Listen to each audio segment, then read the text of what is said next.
Welcome to From Our Generation, where we uncover the ideas and events that shape the world we live in today. I'm Crom Carmichael. And I'm Mike Hassel. Together we'll explore the past to better understand the present, because history isn't just about what happened, it's about how you think about it.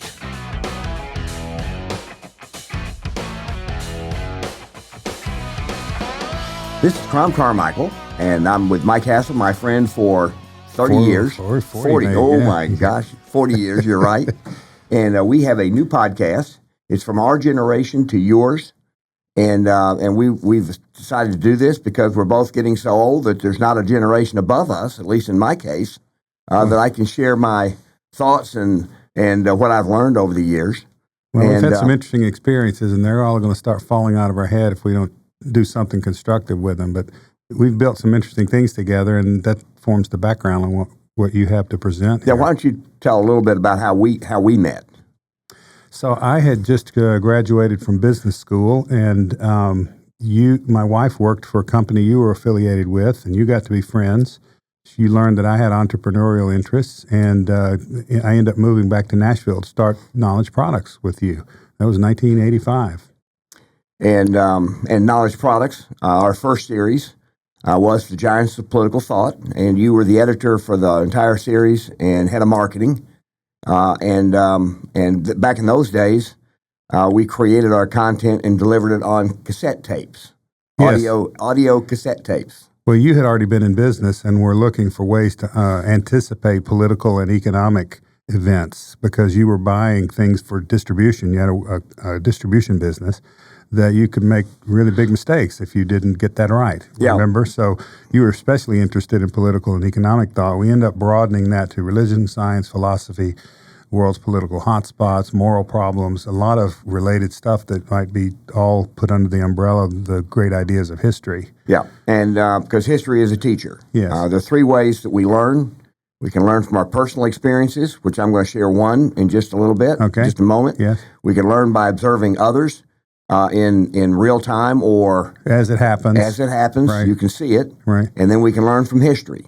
There's a lot more to learn from history and the ability to learn a lot more from history and the thinkers and the ideas from history than there is in either of the first two categories. Well, it's a lot cheaper than learning it yourself by your own mistakes, and it's a lot more condensed than observing other people's behavior that comes along. The other thing is that the people who've had the ideas that have moved history are easy to identify. Right. Now, understanding what their ideas were takes work, takes effort. That's what we're going to do here. That's what we're going to do here. Eventually, we're going to get to that and talk about how history and how ideas actually move history, so that hopefully our listeners and podcast viewers can use that in their own lives. But in my case, what happened to me was, as you said, I was the distributor. We distributed Converse athletic shoes, and your wife Susan worked for Converse. That's right.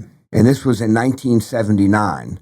Actually, we started in 1977 as a distributor for Right. Converse. Interestingly enough, the year before we started, Converse was a $250 million company, and a company called Nike was a $10 million company, just to give you a sense of a point in time when we started, okay? Yeah, Nike was the winner, but there was Adidas and Reebok and a bunch of others that were coming along to challenge what had been mostly a monopoly for Converse and tennis shoes or basketball shoes. Basketball in particular, right. And they were the king of the court in basketball. But in 1979, we were, as a company, we had $4 million in bank debt. We had inventory of about $4 million. We had receivables. Everything we had was in increments of about $4 million. We had inventory of $4 million. We had receivables, $4 million, payables, and then on order, shoes on order of about $4 million. And that would be a constant. Then we would turn our inventory 4 times a year. But when you have $4 million of bank debt and interest rates are 18% on your bank debt, that's worrisome. But because of the level of inflation at that time, Converse raised their prices every 90 days. And so we got an increase in the value of our inventory and our shoes on order. Those values increased more than the interest cost us. but that still seemed weird. That Right. just seemed like that does not seem like a sustainable way to be. And so I read about this conference in New Orleans in 1979 called the International Conference on Monetary Reform. Well, first of all, it sounded like a very impressive conference to attend. And so I went. Sounds like Davos. Yeah, they're similar, except that they're a lot more elaborate. Okay. I mean, international, my goodness, Yeah, international right. conference, monetary reform. Chic. No, yes. So I attended that conference and thinking because I read the brochure and had all these lists of speakers and what they would be talking about. I said, well, this sounds really interesting, and I'm very nervous about what's going on, and maybe these people can help give me insight. So I go and I listened to the conference. I took my wife with me, person who had become my wife, and we've still been happily married now since 1987. And so I would, and I was so interested in the speakers that if there was a speaker at 7 o'clock in the morning, I was there listening. If there was a speaker there at 6 o'clock at night, I was there listening. So I listened to 30 or 40 speakers, and each one of those speakers said one of three things. Either they were predicting the future. They said we're going to have one group said we're going to have hyperinflation. Here's why, and here's what you should do. And when they finished, I said, man, that is a compelling argument. I better prepare. And then another group said, we're going to have massive deflation. Here's why, and here's what you should do. I said, well, that's a very compelling argument. I better prepare. And then the third group would say, we're not going to have hyperinflation. We're not going to have massive deflation. We're going to have a return to the norm. And I said, what a compelling argument. I better prepare. And at the end of the whole thing, Cassie says, well, baby doll, what did you learn from all those speakers? I said, well, I learned I'm profoundly ignorant. And she said, oh, no, you're smart. I said, well, that's debatable. I said, but whether I'm ignorant is not. And she said, well, why do you say that? And I said, well, I've heard three scenarios of the future that are very different. Logic tells me that one of those three is going to be more accurate than the other two, and I don't have a clue which one that might be.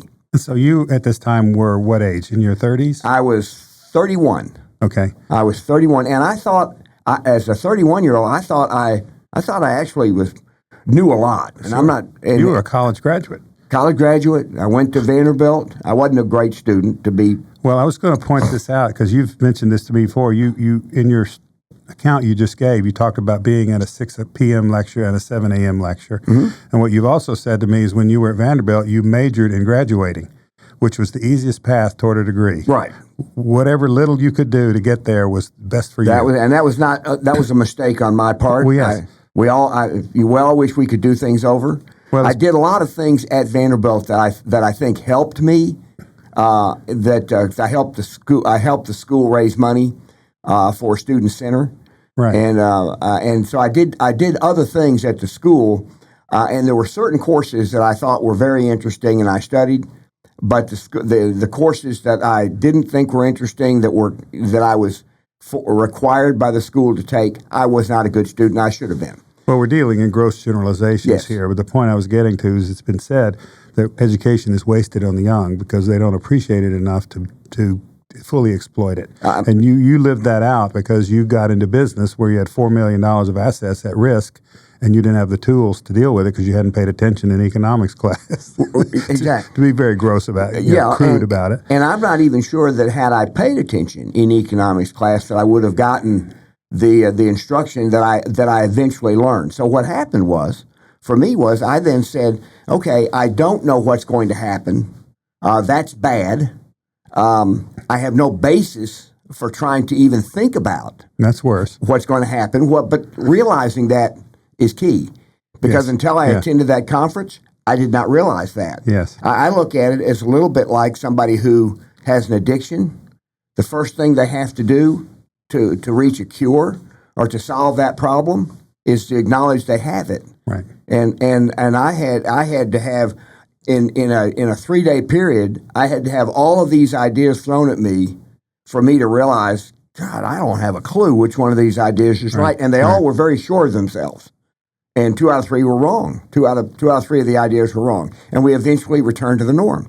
But there was one particular writer, because I started reading their newsletters, and I said, I'm going to compare what actually happens to what does happen, to what they're predicting will happen, and then I'm going to try to find out how they think, how they came to think the way that they did. Right. And there was one guy named Alex Paris. He had a little boutique investment bank north of Chicago called Barrington Research, and he was spot on, and he did a great job of explaining what his thinking was. And so I read his newsletter from 1979. I kept reading it, but I went to see him in 1983 or 1984, and he told me what he had studied to come to think the way that he thought. And so I then he gave me a list of books to read, a lot of history books to read, right. a lot of individual thinkers to read, and I did that, and I then got to the point where I became pretty good at predicting the future. It's a little bit like I've heard the story that Wayne Gretzky was being interviewed, and the person interviewing him declared that Wayne Gretzky was the greatest hockey player to ever play. And Gretzky said, "Well, thanks. I don't know if that's true. Well, it is for this conversation. It's true, and I want to discuss what makes you so great." And Gretzky says, "Well," and then he started to try to answer why what he thought was his biggest strength.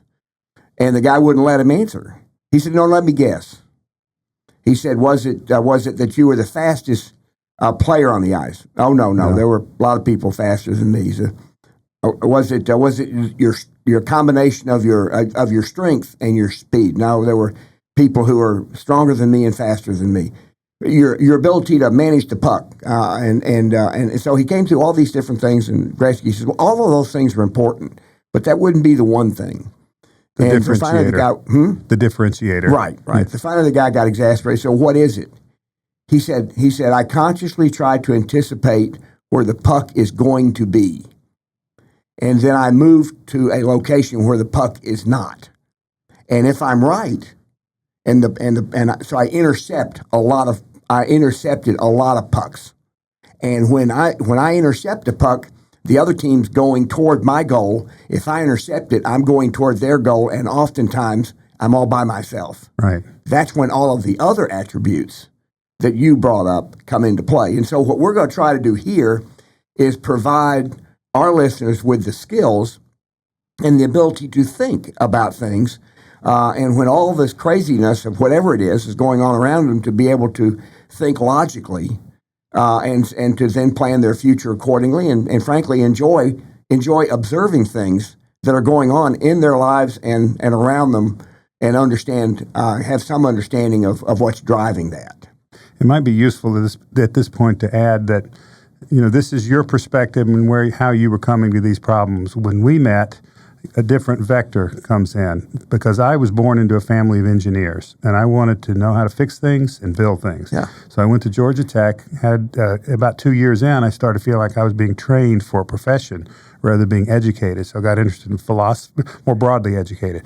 So I got interested in philosophy and a bunch of stuff I couldn't study at Georgia Tech. They concentrated on the sciences and engineering. So by the time I had gotten out of business school, I was still looking for a way to round out these perspectives. And so knowledge products became not just an inquiry into the best way of thinking about political and economics, but what are the various ways people have thought about it. So we were including, Marx, for instance, which you and I would now agree is not a constructive way to understand economics, but it's important to know it in order to deal with people who believe it. Well, and Marx was very passionate about what he believed, and Marx's ideas have influenced a number of people and countries. Yeah, and there's still people today that think that Marxism is a good economic program, and I don't agree with that, but I enjoy talking with people who think that a bigger and more powerful government is the way to prosperity. So you're not going to deal with people like that very well if you don't understand them and understand why they might credibly think the way they do. Yeah. And so knowledge products became a survey. And so even in Giants of Political Thought, which we're now reviving, we're talking about in this podcast, we have a streaming service that redeploys those recordings. But it's not and that's the title of the series, The Giants of Political Thought. That's right. Yeah. Now available on streaming. We did it on cassettes this many years ago. but it's still the same great content, and it is a survey of the variety of things that people have thought and the effects that those ideas had. Yeah. And then what I did around 1985 was I signed up for junior achievement. And this happened to be, and I didn't know this until after I'd done it. It happened to be I signed up to help the year after, the very first year in Tennessee, that the legislature had passed a law saying that to graduate from high school in Tennessee, you had to take one semester of economics. Okay. And so now I enter the classroom 1 hour a week for junior achievement, and sitting in front of me are a bunch of students. 20% are interested in the subject. 80% are there because they're required to be there. Now, I knew all about that because when I went to school, and I was plenty of classes you were required to be in and didn't want to be in, and I didn't want to be, and I had a really hard time personally learning about something that I didn't care about. Yes. So that's what I had, and so I did my very best that first semester to teach junior achievement the way that junior achievement wanted it taught. And but junior achievement had two pieces. It had one was an active little computer game that you divide the class into teams, and then they would play a computer game, a business game against each other. Right. And they enjoyed that, and that was fun to teach and interact because it was competition, and they got their answers. They would do their won input. Or lost. They would do their input in 1 week, and they would get the results the next week, and we could talk about that because the game lasted the whole semester. So it wasn't one game and then a new game. It was one continuous game, and at the end of the semester, one team would have created the biggest business, and so that part they enjoyed. But the other part, which was most of it, was I would have to I would try to explain economics the way the junior achievement wanted it explained, and 80% of the kids, I was clear, no cell phones back then, so I had the opportunity to have their attention, and about 80% just didn't seem to care. Trying to call on them in class, say, what? I'm sorry, what? And so it wasn't a good experience for me, and it wasn't a good experience for 80% of the kids. And was this theory that they couldn't relate to the reality that they were experiencing in their game, or the simulated reality? It would be terms like you would be using terms like marginal utility. Yeah, it's theory. Yes, and it was exactly. It was theory. It wasn't life. It wasn't lifelike, and the game was. Got it. The game was. That's a good way of putting it. Yeah, and so at any rate, over that summer, a friend of mine, Mark Stengel, who's a wordsmith and tremendous, wonderful guy, he and I spent evenings creating a way of thinking about economics that we're going to talk about today, and that'll be the basis that we then, when we start talking about issues that confront our country and the world. We'll be referring constantly back to the little story that we created and the definitions that we used on what we call the island. And what I did was I said, okay, if I'm going to explain economics, and I want to make sure that everybody understands the terms in the same way, so that when you use a term, there's not confusion about what that term means. And a lot of these are terms that we use every day, but not in a very specific context. And so what we did was I said, okay, what would be the simplest economic system you could possibly have? And I said, and Mark and I thought about that, and we said, okay, it'd be one person. It'd be one person doing everything they possibly could to survive. And if they didn't do everything they could to survive, they died. They died.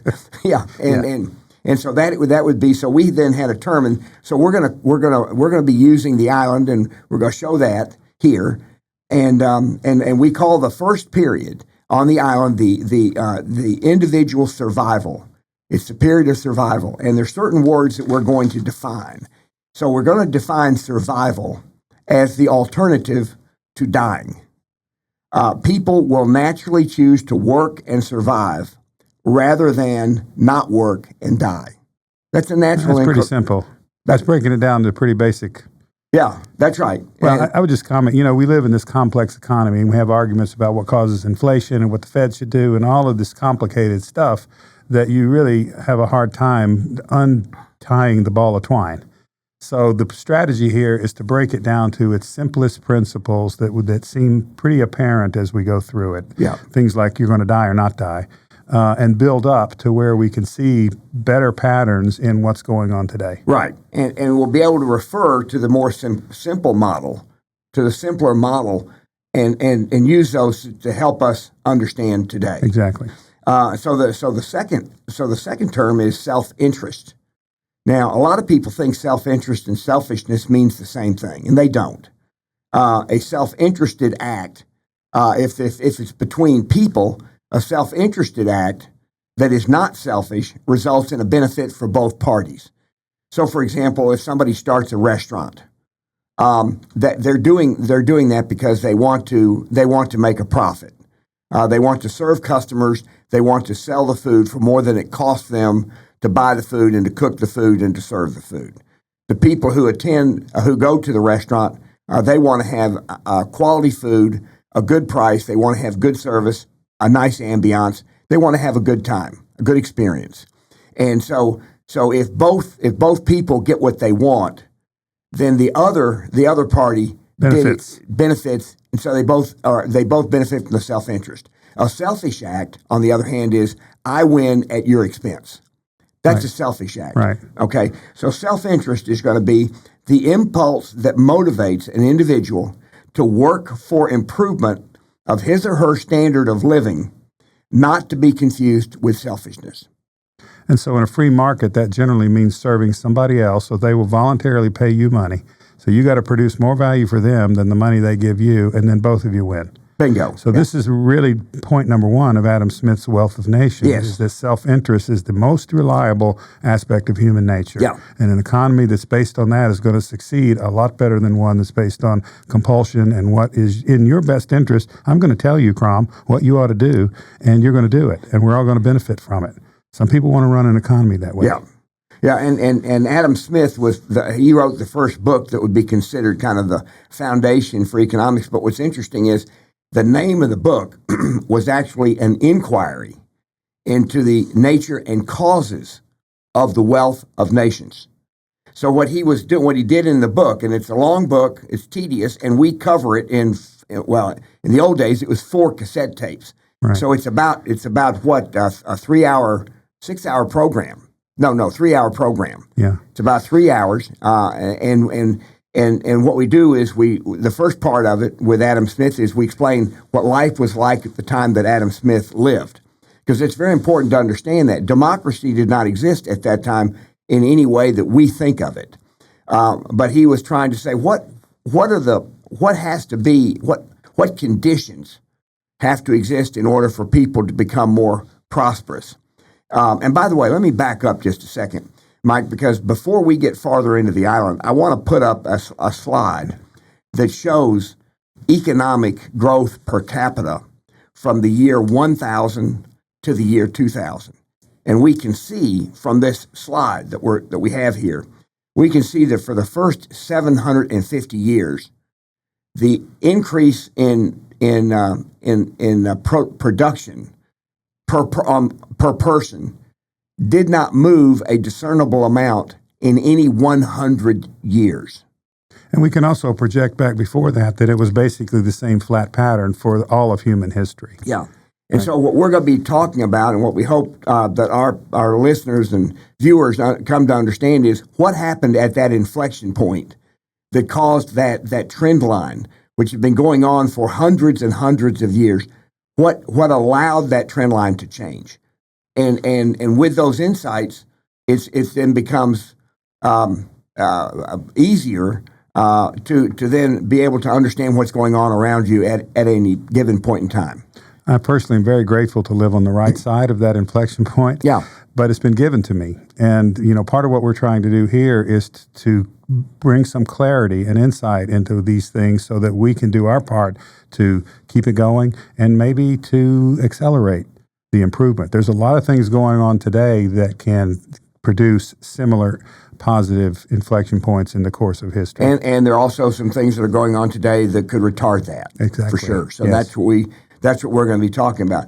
But so at any rate, the question is, what happens at that inflection point? And we're not going to answer that right now, but we're going to then discuss the different things that happen, which is what Adam Smith. That's what his book was about. He was writing just at that point. 1776 actually is a date that most people may remember for other reasons. That's when Wealth of Nations was published. It's also worth saying he was a moral philosopher and a professor of moral philosophy.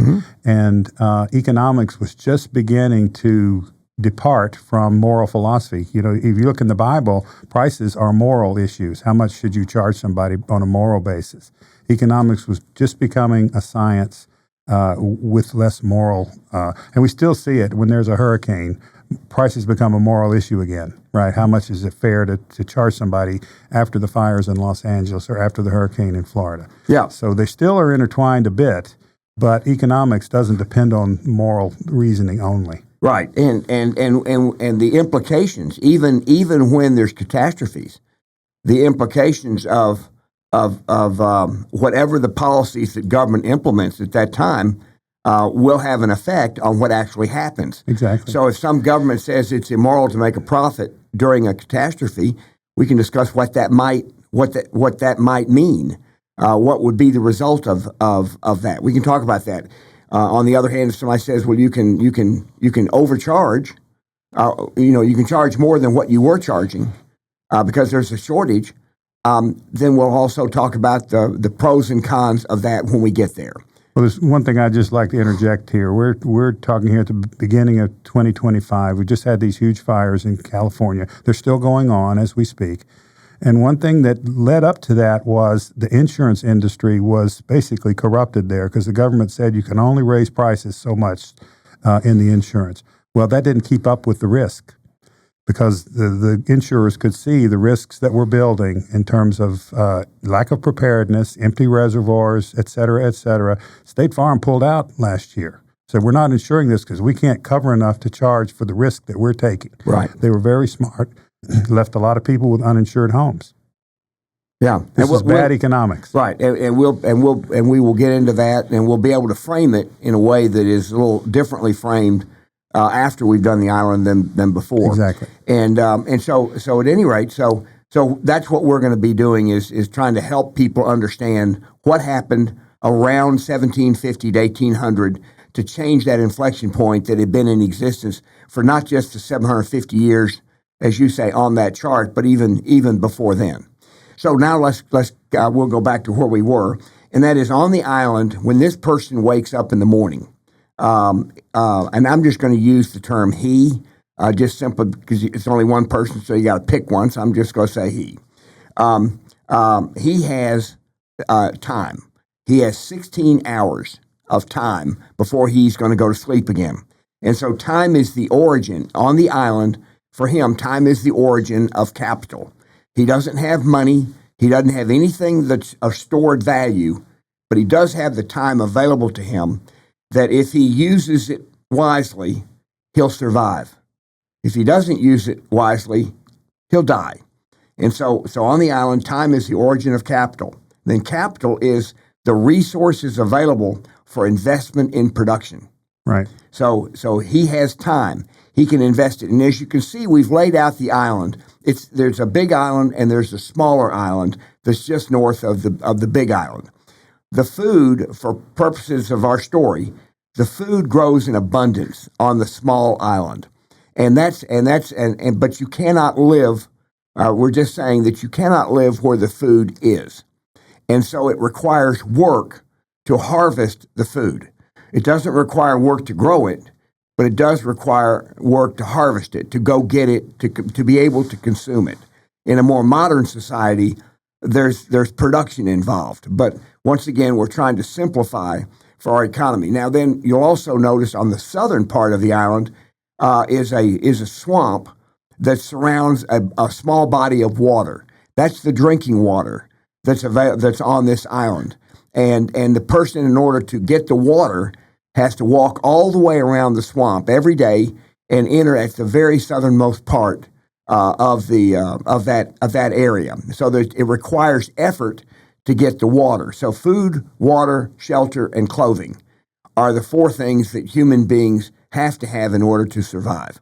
And you set up this illustrative example of an island in order to illustrate principles. Yes. An island might not be this way, but we've set it up this way because we know what the principles we're going to try to articulate are. Exactly. And it's worth saying that capital has maybe a dozen different definitions. We're using the very simplest one because this is the simplest form of existence, and it's resources. There's nothing accumulated. There's no money. There's no banks.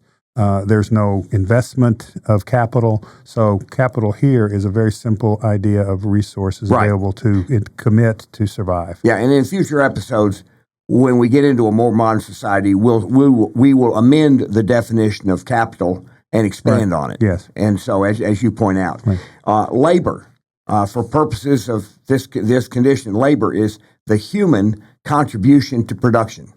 That's labor. Production, the transformation of raw materials into consumable goods. So in this case, he's not growing the food, but he does have to use his labor to go get the food so that he can consume it. Right. And he has to use his labor to get the water so that he can consume the water. Value, and this is an interesting one when I had the kids in high school. Value is the worth of something as determined by the consumer, not the producer. That's a very interesting concept. On the island, the question is, when this person wakes up in the morning and has to decide what to do, is he generally thinking about is he a producer or a consumer in his mind to decide what he wants to do? Well, I think you're pointing toward a producer is going to make something for somebody else to buy. Right. And so generally somebody setting a price is going to accumulate their costs and make enough profit to keep doing it, and you think of that as the price. Yes, but in this very simple model, when this person wakes up, one day he might be hungry, the next day he might be thirsty. Right. So he will be the consumer who then decides what he will produce. Good. So he's a consumer first. Okay. And so even though so in a more modern society, I may think somebody wants something that I'm going to produce, but the fact of the matter is I won't be successful unless I'm right. We've been there, done that. Have you been? Yeah. So we know how. Because we're entrepreneurs. Let's just say we've been in a bunch of businesses together. Mm-hmm. A lot of times you're right, sometimes you're wrong, and that goes with innovation. So you can't know until you test. Right. But so on the island, the value is determined not by the person who makes it. It's the person who buys it. Exactly. And so that's the consumer. And then subsistence. Subsistence is the lowest possible standard of living, the condition of life at which consumption exactly equals production. That's what we're defining as survival. So this person on the island has to work 16 hours a day, 7 days a week to survive. And so your high school students could relate to this as you presented it, rather than the theory about marginal utility, and I think is the term you used. Yeah. They can understand this easily. Yes. Right? Yeah, you start there, and there's a period of questions and answers to try to understand the definitions. But then what we do is we then immediately move to what we call the period of group survival. So we have exactly the same island, the same resources to go get are available, but instead of having one person on the island, we have 10 people on the island. And the space to live in is in that eastern part of the island, the central eastern part of the island. The trees that are on the island are on the western side. And by the way, the trees, as will matter a little bit later on, the tallest tree there is 30 feet tall. The distance between the big island and where the island with the food is 100 feet. But the people live in this area on the eastern part. All these people know each other, but they don't cooperate. They're not hostile, but they don't do anything to actively cooperate to benefit one another. Well, they're mostly concerned about surviving themselves. Exactly. Right? And they don't have any time left over to help anyone else. Yeah. By definition, as you've set it up. Yeah. And so let's say that one day, and so they're friendly. They all have names.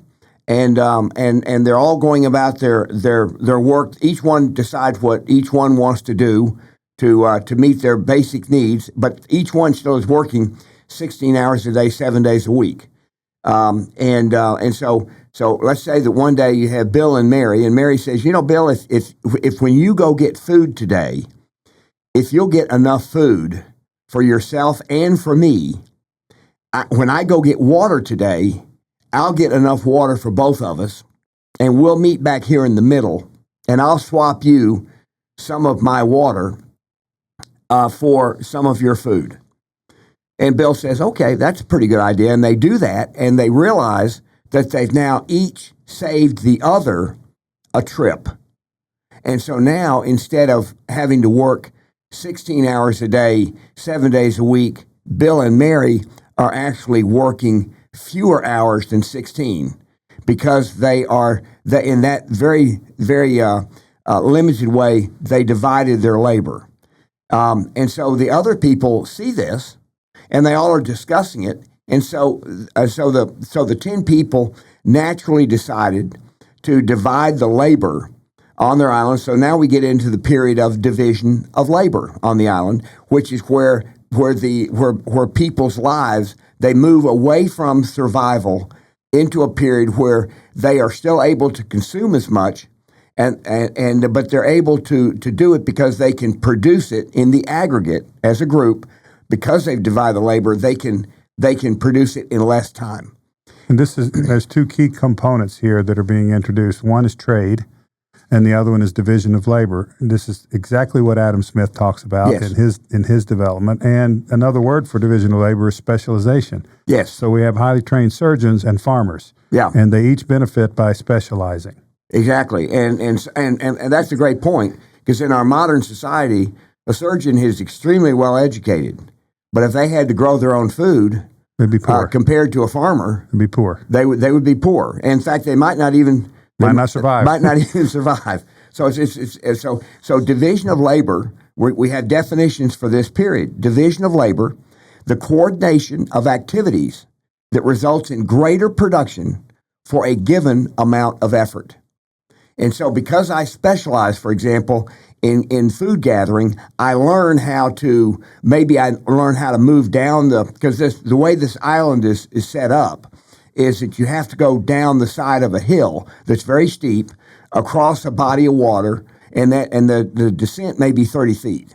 And you have to go down there, then you have to go across a body of water that's about 3 feet deep. Then you have to go up the other side, which is another 30 feet.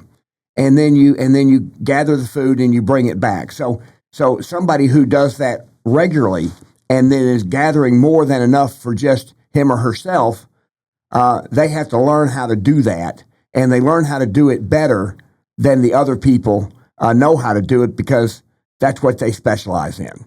And so efficiency grows from specialization. Yes. And thus productivity. And that's our next word. Our next word. Productivity is the rate of production for a given amount of effort. Higher productivity implies more units produced for a given amount of effort. So in a society where people say, well, if you'll just work harder, you'll do better. No, you want to work smarter to do better. Yes, somebody can hold 2 jobs and make more money, but they're having to work twice as long. So productivity is not having to work twice as long, it's producing twice as much in the same amount of time.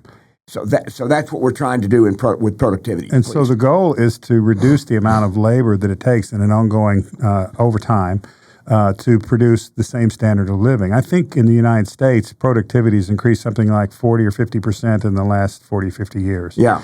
And so we all live much better off than we did just before you and I were starting Knowledge Products. Yes. Right, 50 years ago. So the point being, if you want maximal use of labor, you'd have people carrying cargo on their backs from Chicago to Nashville and Los Angeles to New York. You can get full employment if you just regress. Yeah, exactly. In fact, I'll tell you an interesting story about that. Kathy and I went to China in 1989, And in 1989, when you go to China, you get a guide who's a government worker, and they take you around and you do tours and whatnot. And we arranged to have a car. And in 1989, the thing that amazed me about China was the number of bicycles. We were about the only car on the road in 1989. And the driver would hit the horn like a heartbeat because there were tens of thousands of bicycles on that road. And this would be in a city like Shanghai, or yes, yeah. Any of the big cities. All the cities were big. Even the cities you and I've never heard of have 3 million people. Right. Okay, and the big ones have 15 to 20 million people. Yeah. But you're going down the road, and people are on bicycles, and they're just crammed in there, and they're all moving at about 10 miles an hour. And our car was going 15 to 20. And he would just hit the horn, just beep it like a heartbeat. And the bicycles would separate, and then as soon as we'd pass, they'd come right back together. It was an astounding thing to observe. But one night, Kathy and I having dinner, there was an American in the restaurant, and we started chatting with him, and he was with Caterpillar Tractor. And I said, well, gosh, the opportunities here for Caterpillar must be huge. He said, well, they are. And he said, because what you'd notice when you'd see road work being done, you'd see hundreds of people with picks, and they would be picking at the road to break up the concrete or the asphalt or whatever if they were doing road repair. And then you'd have hundreds behind them who would sweep it up into little buckets, almost like a janitor going down a hallway, sweeping up cigarette butts or paper or trash or things like this. And then you had people behind that who would come with buckets and pour new asphalt there, and then another group would come and start pounding it. So Caterpillar is going to produce a bunch of unemployment. Yeah, and so and I said to Caterpillar, I said one of your asphalt laying machines plus one of your machines to break up the roads to begin with, 2 people can do the work of thousands. He said, yeah, but the Chinese government doesn't want to do that until they figure out what to do with the thousands. Exactly. And so, to your point, public policy can make people very, very busy. Not productive, but very, very busy. Yes. So at any rate, so non-productivity is activity resulting in little or no value for a consumer. So for example, let's say on our island, one of the people who is division labor is supposed to get the water. Let's say that person every day goes down and gets water, but then on the way back spills half of it. Well, just by being careless. Just by being careless, or doesn't even matter. Yeah. If the other person gathering water doesn't spill it, and the other one is spilling it, then the one who's spilling it won't have enough to trade with the other people who are producing.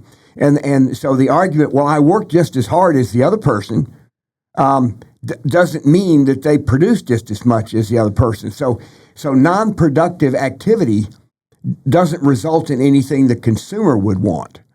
And so even entrepreneurs, sometimes, in fact, many times, they will launch a business that they think consumers will want what they're going to make, and turns out the consumers don't either want it or they're happy with the alternative that they currently have.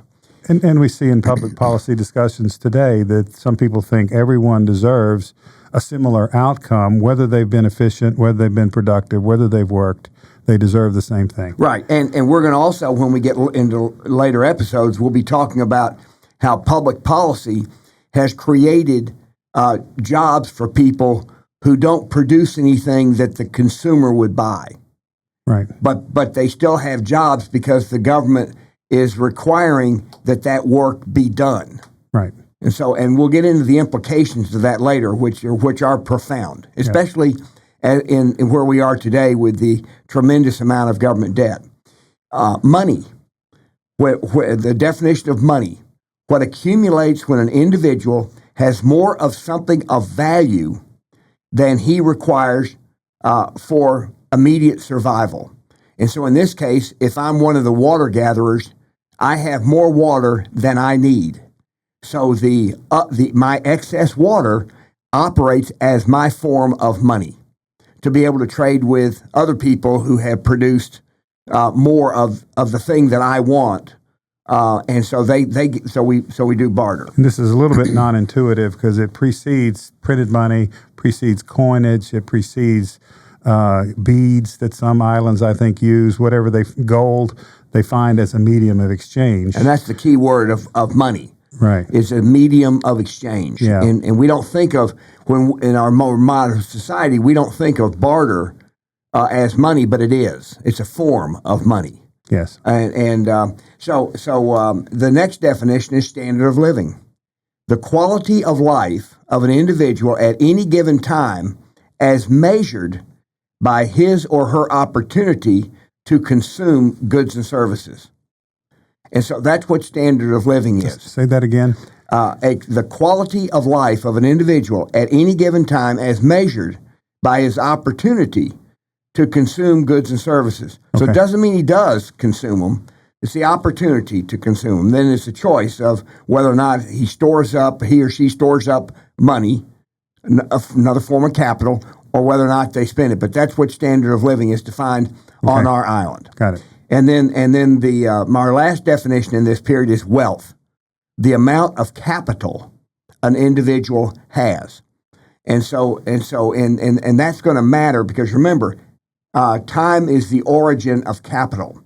So once you have the division of labor, you have people now who are working, everyone on the island is working 12 hours a day, 6 days a week. Instead of 16 every day. Yes.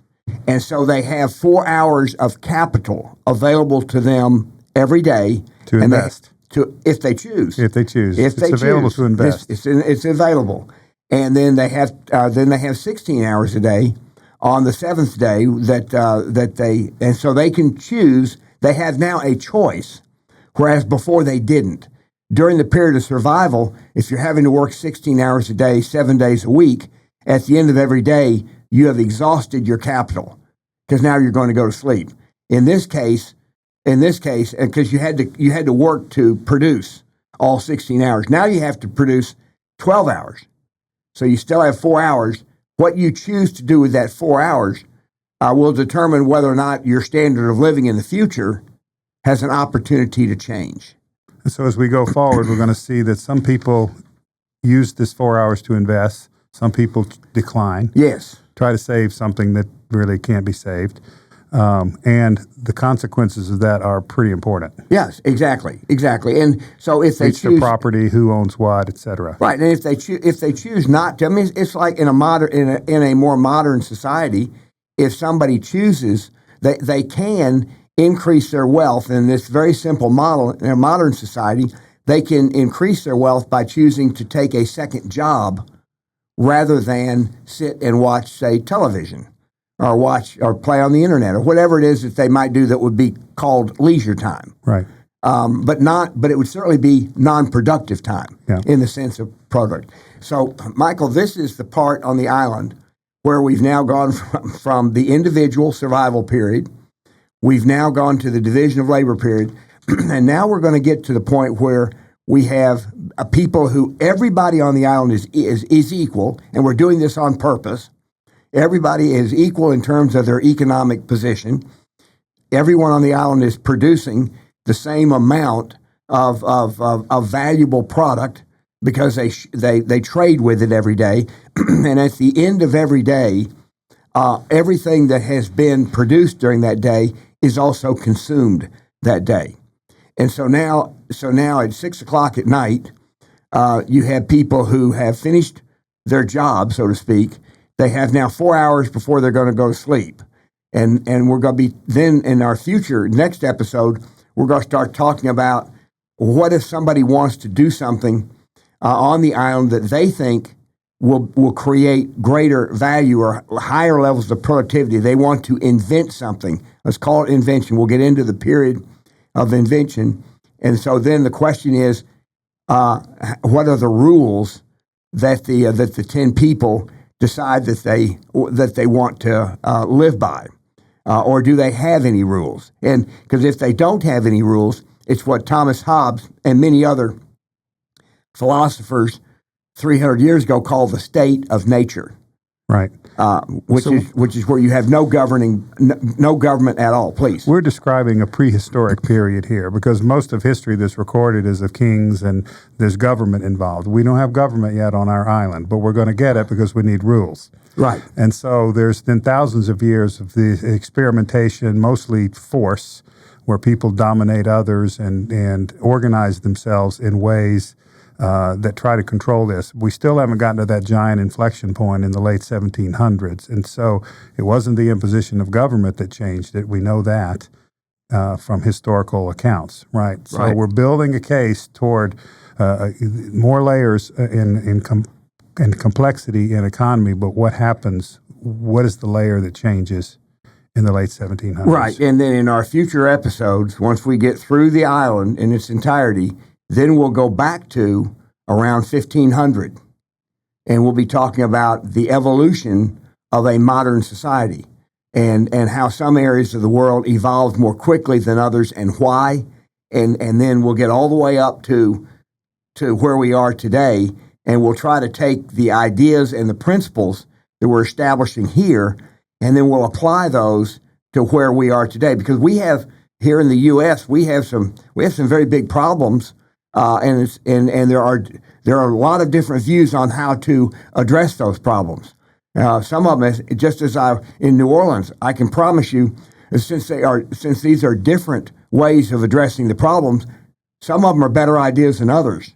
And we want to have the people who are listening to our podcast. We want them to have the information needed to evaluate the choices and then making the right ones. Right. It's interesting to me you had mentioned 1500 because what happened there is the printing press had just been invented.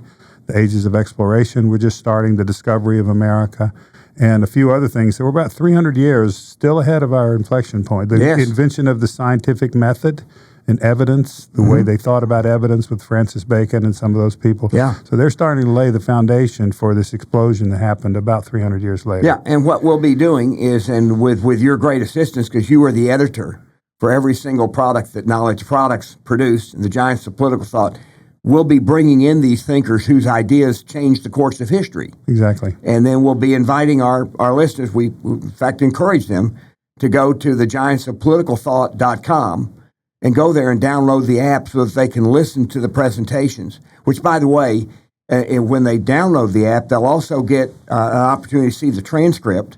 And then you also wrote some questions that they can then read and think about. Do they know the answers to these? Now, some of them don't have answers that are specific, but you created some questions so that people can kind of quote, for lack of a better term, self-test. Well, there's trivia questions of fact, and there's a lot of those, you know or you don't. Then there's discussion questions, and then there's questions of meaning, which are not really answerable. Right. There are two different ways of thinking about things that are rivals, and they're invoked by that particular title. Yeah, yeah. So different levels of depth.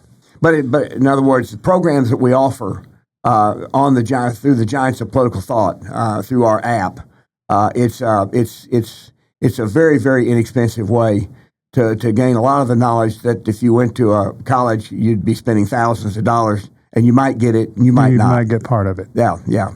So anyway, Mike, we're going to stop today. Okay. And then we will pick up on episode 2 at our next spot on the island. I look forward to it. Yeah, thank you. Thanks.